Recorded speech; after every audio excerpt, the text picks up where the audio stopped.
Hello everyone, I'm Dr. Alex Demartian, a game studies professor and professional game developer. Today I wanted to talk about two things that are closely connected: the importance of focusing on your craft and what to do with your school projects after you finish them. Together, these ideas can help you create a portfolio that stands out and sets you up for success, not just in school, but in your career. Let me start by addressing a trap many people fall into, and that's seeking validation from others rather than focusing on what's most important.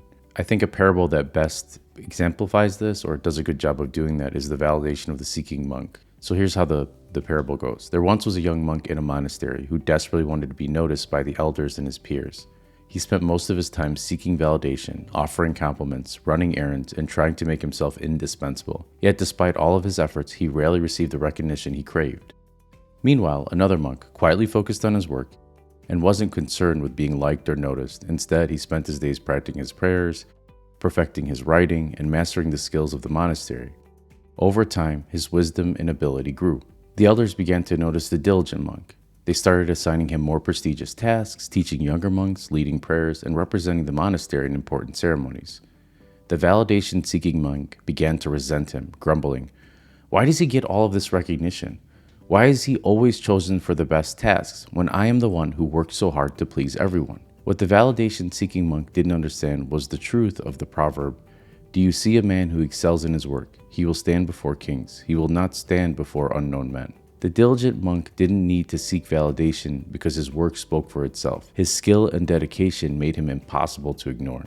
So the way this connects to you and your world is, I see many students reaching out on LinkedIn and all these other social media before they even have a portfolio that's finished or any other work, or their school projects aren't done, but they're going out and making connections in the industry or going to industry events, which are completely fine because you're making connections, but they're asking for validation before they have the work in their portfolio to move forward.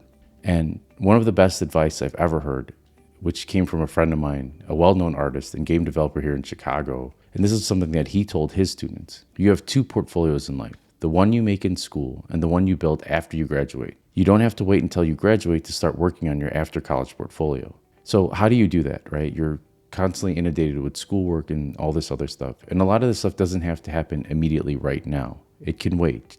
You want to focus on the things that are most important first. Some of the advice I can give you is polish and personalize your projects. Once your school assignment is done, revisit it. Add the details or features you didn't have time during the semester. Make the project your own, infusing within it your passions and creativity. You don't want to apply to a company with just student work, because if you and another student are applying to that same company, they're just going to see the same work and they're not going to see how to differentiate you from that student. So an example of this is, in my class, we often build a battle game, like it's a battle helicopter game. But what I challenge you to do is take that game, and if you care about humanitarian causes, which is what I advise some students to do, is why not reimagine it? Instead of firing weapons, turn it into a game where helicopters deliver aid packages to people in need. The same programming and art mechanics are there, but now the game reflects your values and it stands out to employers. And also, you do want to share your work. Don't let your projects sit on your hard drive gathering dust. Share them in the world. Upload them to your website or to platforms like ArtStation, Behance, or itch.io so people can actually play your project.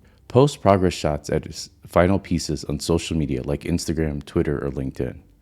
Make a short demo reel or gameplay video to showcase your best work. In my classes, I make videos of all of their games and embed them on a website. And then another thing is, let go of perfectionism. The worst perpetuators of wasting time are people who overplan. They create endless to-do lists and perfect schedules but never start.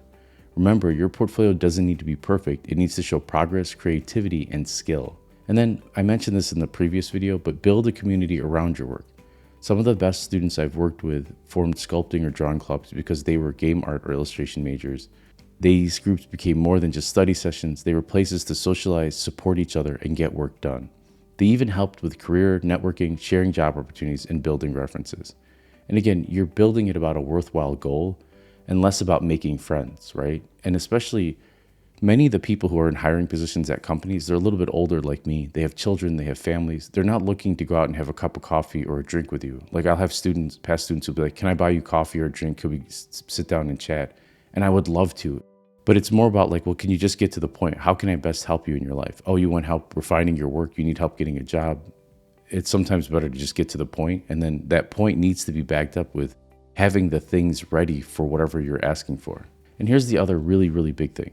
Focus on what you can control. One of the ideas I love, with which many Christians embrace is this idea of focusing on what you control and letting God take care of the rest. Trying to control everything is mentally and physically exhausting. And when things don't work out like we plan, it can pull us deeper into frustration and sadness. Instead, focus on what's within your power, doing your best work, learning and improving, and showing up consistently. The rest, the timing, the recognition, opportunities will come when the time is right. The truth about success. The people who succeed long-term are those who invest in their craft. They may not be the loudest or the most charming, but they're the ones who deliver results. When layoffs are tough, decisions come. Those who relied on charm alone often find themselves saying, I don't know why this happened. I was loved at work. But being liked isn't enough. What matters is being valuable, and value comes from mastery, dedication, and hard work. And a lot of times you hear these people online or whatever complaining that, oh, my boss failed Upward, he's such a loser. Trust me, if he was that bad of a boss, and there are people, I work with some folks in the past, and I think maybe today that shouldn't be in the position that they're in, but there's a reason they're in that position, and it has nothing to do with me. So focus on your work. So here are my final thoughts. Your goal shouldn't be about seeking validation.